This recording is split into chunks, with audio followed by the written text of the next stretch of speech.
अस्सलामुअलैकुम दोस्तों, क्या हाल है? ठीक हो? खैरियत भी ठीक है।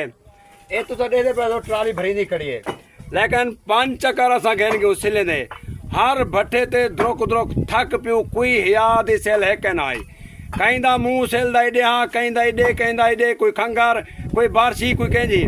लेकिन ये भट्ठे ते असा सिला की देंदे बेहतरीन सिला, और हर भट्ठे कने रैत नाल कोट छुटे गयूं, देसी वाले ते गयूं, हर भट्ठे ते चक्कर लांदे।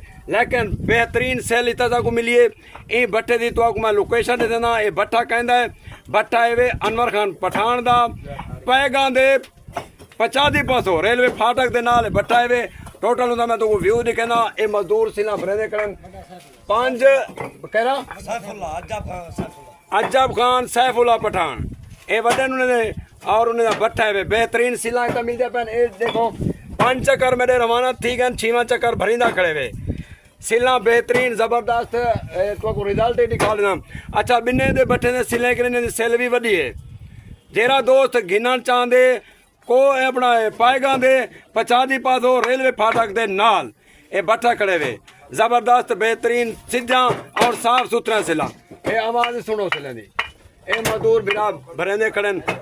ये तो आपको भट्ठे का व्यूज भी नहीं कहना। शुक्रिया, थैंक यू। जलाल साहब तू दसे तो किवें आन सिला? बेहतरीन सिला माशाल्लाह, ठीक ठाक है, बेहतरीन सिला बेहतरीन इदा हो के शय कर सिला। अदा हिम्मत करो, ये लाड़ गिनो, ये लाओ तो भला बेचक्कर भरो। तो आपको भट्ठे का व्यूज भी दिखना।